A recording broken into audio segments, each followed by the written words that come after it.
Olá, sejam todos bem-vindos à nossa Escola Bíblica Online. É um prazer tê-los aqui comigo. Chegamos à aula de número 9. Mas antes de iniciar, eu sempre gosto de dizer no começo aqui: este conteúdo está sendo produzido para te auxiliar no seu estudo da Palavra de Deus. Por isso, se precisar, assista novamente, dedique aí um tempo para assistir a aula, ler a sua revista, ler o texto bíblico, fazer a aula atividade para que o seu aprendizado possa ser completo, tudo bem? E não deixe de voltar semana que vem para o nosso próximo estudo. A aula de número 9 é sobre o servo revela o Pai e o perfeito plano divino. Para te auxiliar, essa aula ela tem um cronograma que você pode acessar aqui na descrição do vídeo. Na descrição desse vídeo tem três informações que são muito importantes para você. Primeiro, nós temos o cronograma da aula, a maneira como esta aula está dividida. Essa aula está dividida em três sessões. Na primeira sessão, eu quero explicar a vocês, apresentar a vocês o anúncio da paixão. Na segunda sessão, fazer a explicação de Marcos capítulo 8, do versículo 27 ao versículo 33. E, na terceira sessão, fazer então algumas aplicações sobre esse texto bíblico que expliquei a vocês. Além disso, aqui na descrição há também uma aula atividade para verificação do seu aprendizado. Não deixe de acessar e fazer. E por último, temos um fórum de comentários ou dúvidas onde você pode deixar a sua participação ou a sua questão. Você também pode comentar aqui na descrição do vídeo, tudo bem? Com todos esses elementos, com toda essa estratégia educacional, eu espero que você usufrua o máximo deste conteúdo e que ele possa ser enriquecedor à sua compreensão da palavra de Deus. Vamos começar então? Começando com a primeira sessão, eu quero explicar a vocês então o anúncio da paixão. Para iniciar, deixa eu apresentar a vocês a maneira como está dividida a parte do capítulo 8. Como vocês podem perceber aí, capítulo 8, versículo 22 até o capítulo 9, versículo 1, se dará a caminho de Jerusalém. Então Jesus está caminhando em direção a Jerusalém e esses acontecimentos aí serão destacados. Versículo 22 ao 26, Jesus cura o cego de Betsaida. Versículo 27 ao versículo 33, nós temos a confissão de Pedro e a predição da primeira paixão de Jesus. E por último, versículo 34 até o capítulo 9, versículo 1, há um convite de Jesus para os seus discípulos. Será a caminho de Jerusalém que Jesus faz o anúncio da sua primeira paixão. E daqui a pouco eu quero explicar isso mais detalhadamente a você sobre a direção para onde Jesus está andando. Nós já tivemos oportunidade de estudar os três anúncios da paixão aqui na nossa escola bíblica online. Eu organizei para você de maneira que, se você desejar, você pode ir a uma dessas aulas e verificar as explicações e a maneira como nós estudamos cada uma dessas paixões. A primeira paixão, o primeiro anúncio da paixão é essa aula, a aula de número 9. O segundo anúncio da paixão eu expliquei para vocês na aula de número 2. E o terceiro anúncio da paixão está na aula 4. Você pode estudar a qualquer momento, qualquer uma dessas aulas e verificar a maneira como nós estudamos o texto, as aplicações que são feitas ao texto, e está tudo lá para você. Bom, o que nós descobrimos nesses três anúncios? Depois de refletir sobre os três anúncios da paixão, nós conseguimos concluir que os discípulos de Jesus foram incapazes de relacionar aquilo que Jesus está dizendo às suas próprias vidas. Ou seja, quais são as implicações da paixão de Jesus para a gente? Eles não conseguiram fazer isso. Por causa disso, por não conseguirem relacionar as implicações da paixão na vida deles, todas as vezes quando Jesus prediz sobre a sua paixão, esse anúncio será acompanhado por um erro por parte dos discípulos. Na primeira vez em que Jesus prediz a sua paixão, ele anuncia a sua paixão, é aqui nesse texto que nós vamos estudar hoje, Marcos 8:31. Pedro chama Jesus do lado e repreende Jesus, dizendo que ele não precisaria morrer. Esse é o primeiro erro. No segundo anúncio da paixão, que acontece no capítulo 9, a aula de número 2, de igual maneira, Jesus anuncia pela segunda vez a sua paixão e os discípulos cometem um segundo erro, que é discutir qual deles é maior no reino de Deus. E em terceiro lugar, quando Jesus anuncia pela terceira vez a sua paixão, no capítulo 10, versículo 32 ao 34, aula de número 4, Tiago e João fazem um pedido muito equivocado a Jesus. Eles pedem para que possam se sentar em lugares de destaques no reino vindouro, onde Jesus será juiz supremo sobre todos. Então, é muito importante nós percebermos que os discípulos não compreendem o papel messiânico e as implicações da paixão de Cristo na própria vida deles. Então, se você quiser estudar as outras passagens, é só seguir para uma dessas aulas e aí você poderá perceber o erro deles e a resposta de Jesus, a maneira equivocada como eles estão compreendendo o papel messiânico. Nessa aula de hoje, a aula de número 9, eu quero então explicar a vocês Marcos capítulo 8, versículo 27 a 33, onde é feita a confissão de Pedro e onde é feito o primeiro anúncio da paixão de Jesus, aparece aqui pra gente, tudo bem? Bom, vamos começar então, seguindo agora para a nossa segunda sessão. Eu quero então explicar a vocês esse texto, capítulo 8, 27, versículo 27 até o versículo de número 33. Vamos começar com o versículo 27, a parte A. Jesus e seus discípulos deixaram a Galileia e foram para os povoados perto de Cesareia de Filipe.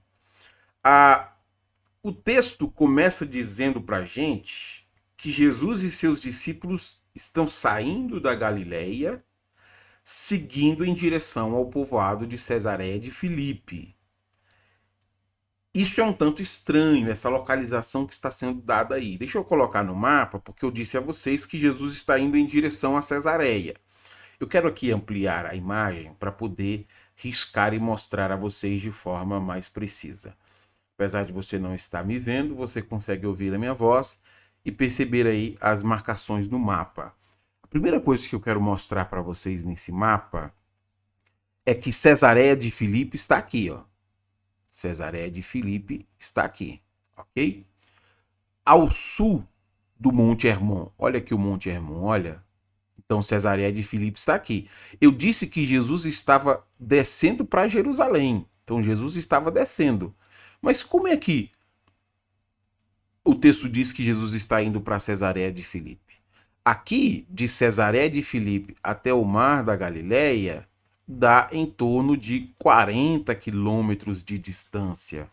Essa é a distância aproximada entre o Mar da Galileia e Cesareia de Filipe. Segundo o Flávio Joséfo, essa Cesareia de Filipe anteriormente era conhecida como Panion ou Panéias.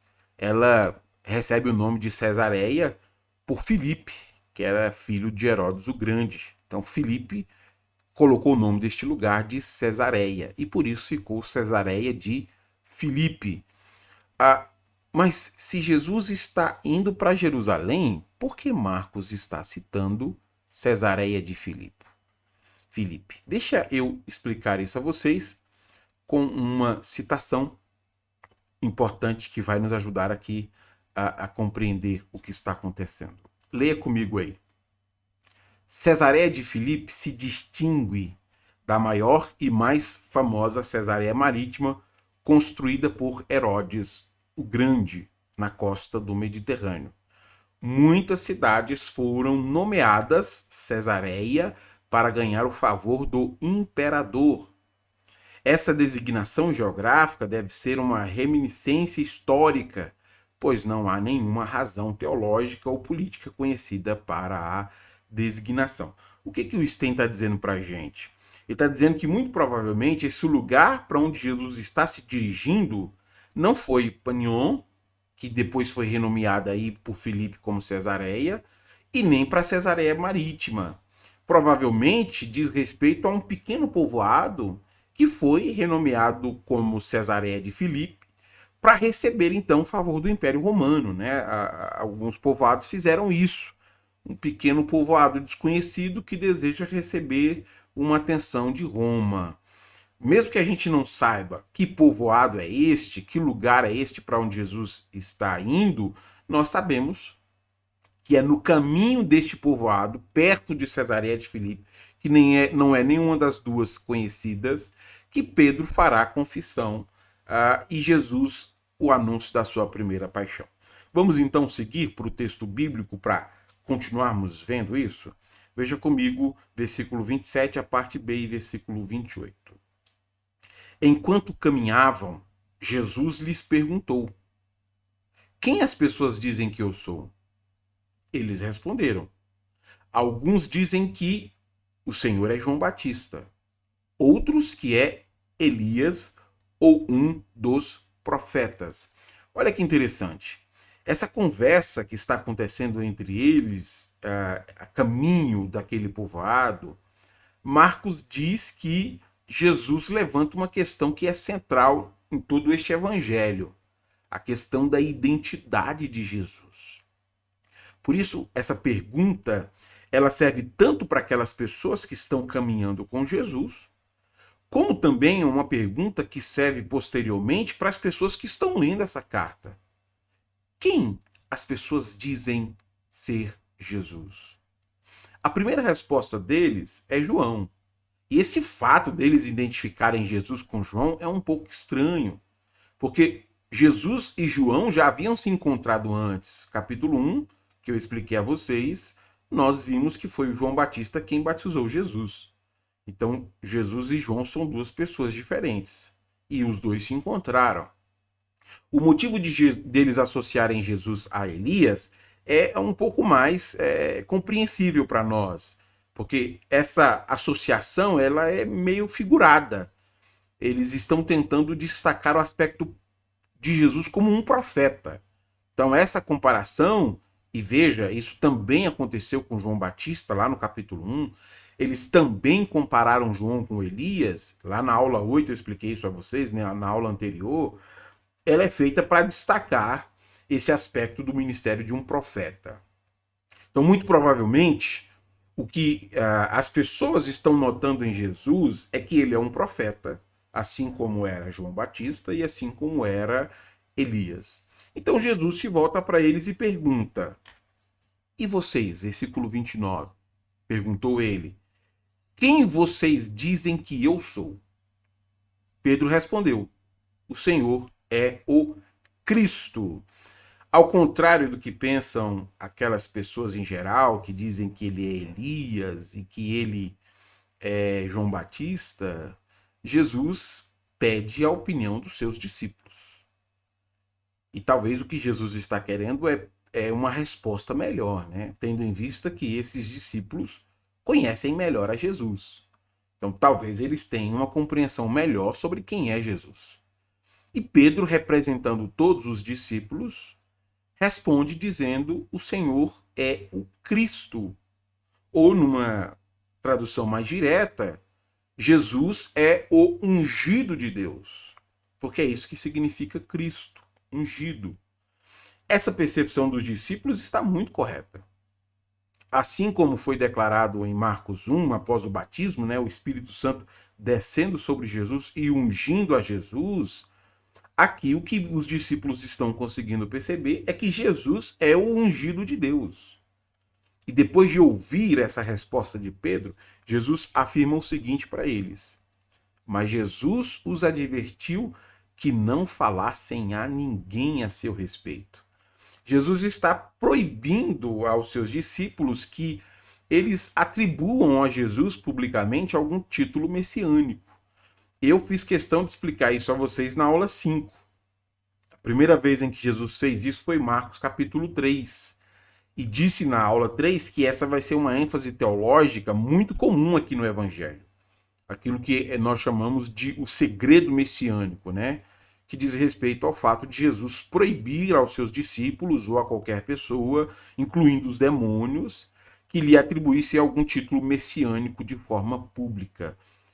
Como eu disse lá naquela aula, há dois motivos porque há essa ênfase teológica do segredo messiânico. Primeiro, porque o segredo messiânico serve de fato para revelar quem é Jesus, ele é o Filho de Deus. Segundo, porque o segredo messiânico serve para demonstrar que Jesus não é de forma alguma um revolucionário político. Ele não deseja ser associado ou comparado com um revolucionário político. Deixa eu ler esse comentário, e aí se você quiser informações adicionais, você pode voltar lá na aula de número 3, onde eu faço algumas explicações, na aula de número 5, onde eu faço algumas explicações mais extensas. Mas leia comigo o que o Stein comenta sobre isso. Dentro do ministério de Jesus, tal proibição, essa proibição de darem a ele um título messiânico, faz sentido.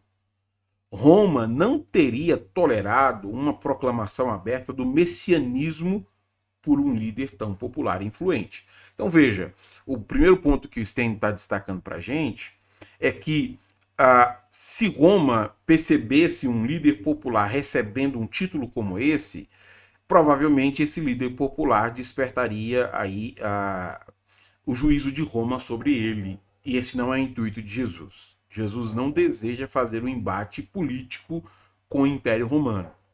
Seguindo a leitura. As multidões também não seriam ainda menos capazes de entender que o messianismo de Jesus envolve morrer como resgate por muitos, como está escrito em Marcos 10:45.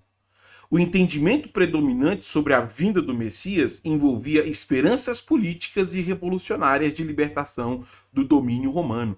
Isso é chamado de o anseio messiânico. O que é o anseio messiânico? Essa expectativa de quando o Messias vier, ele trará uma libertação para a nação. Ele governará sobre todos nós, ele fará isso de forma política, militar, mas o Messias que está se revelando aqui não tem nenhuma dessas intenções.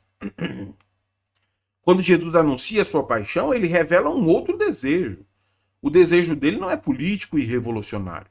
Ele não vai pegar armas e não vai lutar contra Roma. Ele vai se entregar pelo resgate de muitos. E é isso que aquelas pessoas não entendiam. E por isso Jesus proíbe de darem a ele um título messiânico público, para que ninguém compreendesse errado o que ele estava fazendo. E aí o Stein complementa dizendo: tais falsas expectativas, mais tarde, inflamaram o fervor revolucionário das massas e trouxeram desastres tanto em 70 quanto em 135 depois de Cristo. Dois momentos emblemáticos em que há uma represária aí do Império sobre judeus por questões políticas, militares e revolucionárias.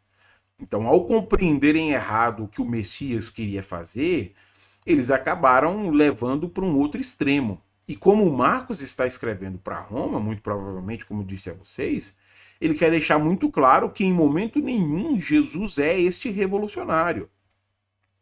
Essas pessoas não estão compreendendo corretamente o papel do Messias. Mas será que de fato elas não entendiam isso? Será que elas tinham dificuldade de compreender que o papel do Messias não tinha a ver com uma revolução ou com questões políticas? Pelos próximos versículos, nós vamos descobrir que isso é verdade. As pessoas têm muita dificuldade de compreender o papel que o Messias veio desempenhar. Vamos seguir a leitura e você vai conseguir perceber isso comigo. Versículo de número 31. Jesus começa a anunciar a sua paixão. Então Jesus começou a lhes ensinar que era necessário que o Filho do Homem sofresse muitas coisas e fosse rejeitado pelos líderes do povo, pelos principais dos sacerdotes e pelos mestres da lei. Seria morto, mas 3 dias depois ressuscitaria. Porque Cristo é o ungido, porque Jesus é o ungido, ele precisa passar por todas essas coisas que estão sendo mencionadas. E Jesus está ensinando isso a eles. De Marcos 8:31 até Marcos 16:8, há uma extensa narrativa sobre essa paixão, enfatizando sempre a necessidade da morte de Jesus. E Jesus está ensinando claramente que essa é a mensagem do Evangelho. A mensagem diz respeito à sua morte e à sua ressurreição. Mas por que era necessário que Jesus morresse? Eu destaco aqui 2 pontos que indicam a necessidade da morte de Jesus. Primeiro, porque a Escritura ensina isso, e você pode depois ler o texto de capítulo 9, versículo 12, capítulo 14, 21 e o versículo 27, e perceber como há uma necessidade destacada disso. Segundo, há uma necessidade porque isso faz parte dos planos de Deus. O propósito de Deus com a morte de Jesus é um plano divino. Um plano divino de oferecê-lo como resgate por muitos. Nesse sentido, a morte de Jesus deve ser pensada por nós não como um triunfo da oposição, mas como o cumprimento do propósito divino. Como bem escreveu Marcos, né? O Filho do Homem veio para dar a sua vida por resgate de muitos. É por isso que Jesus precisaria morrer. Ele precisaria morrer e Marcos faz questão de destacar que isso será feito pelos anciãos, pelos principais sacerdotes e pelos escribas.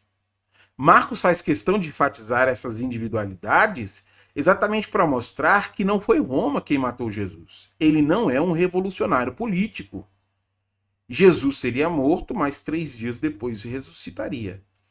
Por isso ele é ungido, porque ele está cumprindo um plano divino.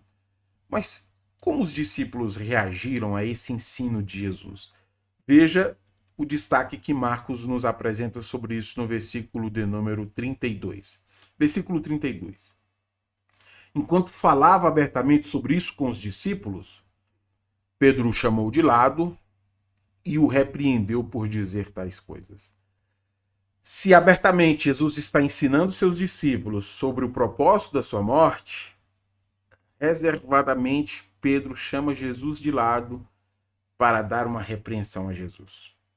Apesar de Pedro ter entendido corretamente que Jesus era o Cristo, ele era ungido, Pedro revela não aceitar a interpretação de que Jesus, por ser ungido, precisaria morrer. Ele não entende o papel messiânico de Jesus. Isso revela para a gente que a compreensão que eles têm sobre o Messias é muito equivocada. A expectativa deles em relação ao que faria o Messias é muito equivocada. O propósito da vinda do Messias para eles não era esse. E esse é um contraste interessante de se fazer. Apesar de saber quem é Jesus, eles não compreendiam o que Jesus precisaria fazer. Apesar de saberem que ele era o Cristo ungido, eles não sabiam o que este ungido precisaria fazer. Veja, portanto, a resposta que Jesus vai oferecer aos seus discípulos. Jesus se virou, olhou para os seus discípulos e repreendeu Pedro. Afaste-se de mim, Satanás, disse ele. Você considera as coisas apenas do ponto de vista humano e não da perspectiva de Deus. Apesar de Pedro ter chamado Jesus ali reservado, a resposta de Jesus é pública. Isso indica para a gente que Pedro estava ali como um porta-voz dos outros discípulos e por isso mesmo Jesus responde publicamente para todos. Afaste-se de mim, Satanás. Mas o que Jesus quis dizer com isso ao dizer para Pedro, afaste-se de mim, Satanás?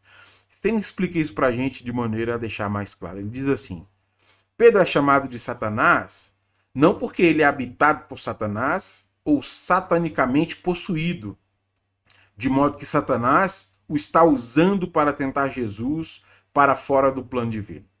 Em vez disso, Jesus é melhor entendido como dizendo que Pedro está agindo como Satanás e representando uma atitude satânica. Ou seja, ao agir como Satanás, significa que pensar nas coisas apenas do ponto de vista humano e não na perspectiva de Deus era como Satanás agia. E é isso que Pedro está fazendo, ele está agindo como Satanás. Ele está pensando apenas nos seus desejos e nos seus próprios interesses. E quando alguém age assim, ele está agindo como Satanás. Então Pedro A referência que Jesus faz aqui não seria que Pedro estaria possuído por Satanás, mas que ele está agindo como? É assim que Satanás age, pensando apenas nos seus próprios interesses. E os próprios interesses aqui dizem respeito a esse ponto de vista humano, apenas aos desejos humanos e não na perspectiva de Deus. Bom, tendo explicado a vocês este trecho bíblico, eu queria passar então para a terceira e última sessão dessa aula. Que aplicações nós podemos fazer desta passagem para sermos desafiados pelo que o texto bíblico nos diz? Primeira aplicação que eu faço. A crucificação não foi uma tragédia ou um erro, mas o plano de Deus. Essa é a primeira vez que Jesus está anunciando sobre sua paixão. Apesar dos discípulos não terem entendido, nem na primeira, nem na segunda e nem na terceira, Marcos faz questão de destacar que a crucificação não foi uma tragédia. A crucificação não foi um erro. A crucificação faz parte do plano de Deus. Uma necessidade divina que está por trás deste evento. E ele destaca isso ao longo do seu evangelho, e eu queria destacar duas passagens onde Marcos mostra que a crucificação faz parte do plano de Deus. Primeiro, capítulo 10, versículo 45, Marcos diz: pois nem mesmo o Filho do Homem veio para ser servido, mas para servir e dar sua vida em resgate de muitos, resgate por muitos. Você consegue perceber que destaque maravilhoso? Há um plano de Deus sendo cumprido em Jesus se entregando e morrendo naquela cruz. O segundo texto onde Marcos destaca isso para a gente é o texto da ceia, no capítulo 14, né, versículo 22. Enquanto comiam, Jesus tomou o pão e o abençoou. Em seguida, partiu em pedaços e deu aos seus discípulos, dizendo: tomem, porque este é meu corpo. Então tomou o cálice de vinho e agradeceu a Deus. Depois entregou aos discípulos e todos beberam. Então Jesus disse: este é meu sangue que confirma a aliança. Ele é derramado como sacrifício por muitos. Você consegue perceber como fica muito claro para nós que a morte de Jesus não foi uma tragédia ou um erro? A morte de Jesus sempre foi um plano de Deus. Foi exatamente por causa daquilo que Jesus fez que muitos foram reconciliados com Deus. E nós temos que ler a paixão de Jesus como um anúncio de um plano divino que nós nem tínhamos ciência dele. Que nós sequer merecíamos este plano, sequer merecíamos este sacrifício. Mas Deus o fez por amor. Por amor, ele entregou o seu filho para o benefício de todos aqueles que creem em Jesus como Salvador de sua vida. Isso é maravilhoso para nós, porque a morte de Jesus é um plano divino de reconciliação. Glorificado seja o nome do Senhor por causa disso. Segunda aplicação. Tenha uma compreensão precisa sobre o papel de Jesus.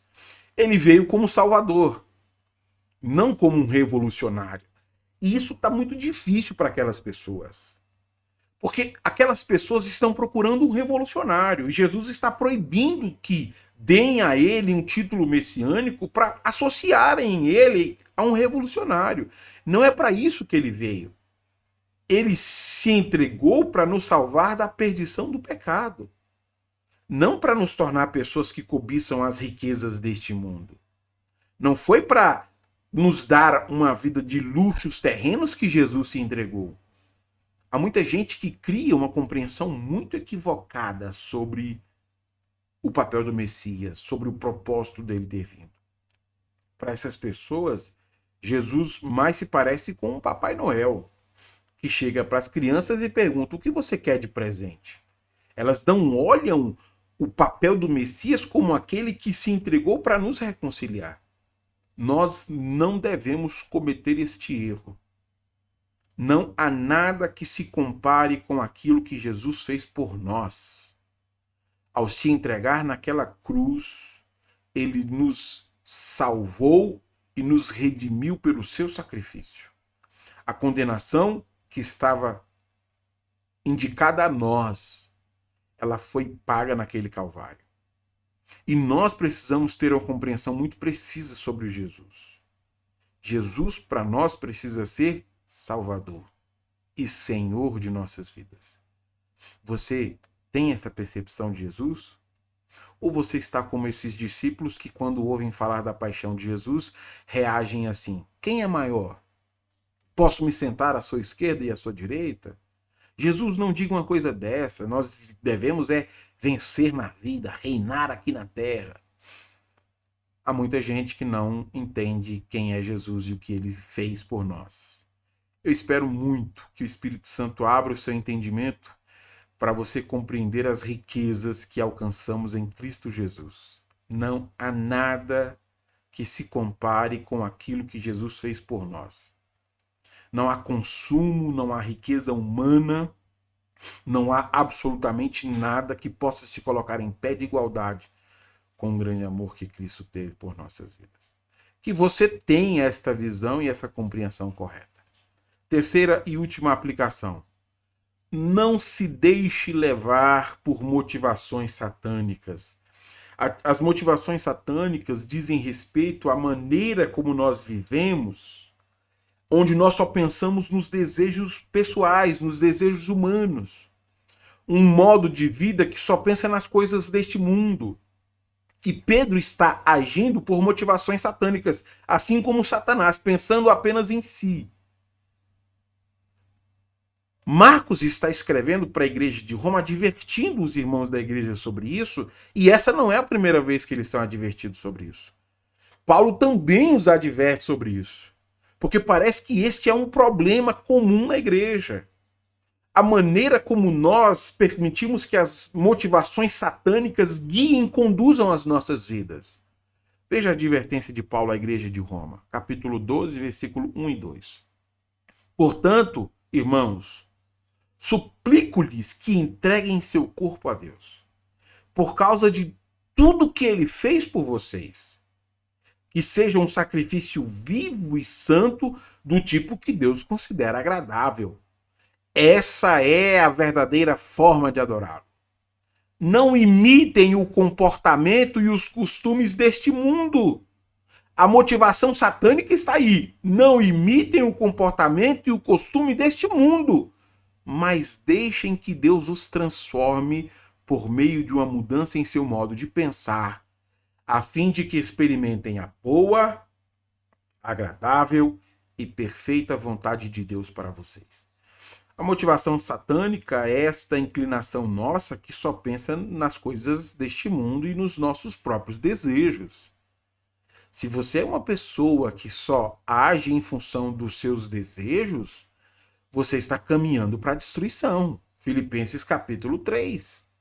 São inimigos da cruz de Cristo que o Senhor sobre sua vida é o seu estômago. Eles são conduzidos pelos seus apetites. E isso é a forma como Satanás atua. A maneira como ele age é pensando só nos seus interesses. Mas nós devemos nos deixar ser transformados em nosso modo de pensar, a fim de que nós possamos experimentar a boa, perfeita e agradável vontade de Deus, que tem a ver exatamente com a vida santa que nós temos que ter como cristãos. Eu espero muito que você não tenha motivações erradas em sua vida. Professor, como eu posso saber se as tenho? Ore a Deus. Deus nos deu seu Espírito Santo que nos convence do pecado, da justiça e do juízo. Peça a Deus para que sonde o seu coração e para verifique se há no seu coração tais perversidades. Eu espero muito que este conteúdo possa ser edificante à sua fé. Ora ao Senhor para que você tenha uma compreensão exata sobre quem é Jesus Cristo, nosso Salvador, e de tudo que ele conquistou para nós na cruz do Calvário. Nós estamos assentados nos lugares celestiais com Cristo Jesus. Deus abençoe a sua vida. Eu espero você na próxima aula. Até lá então.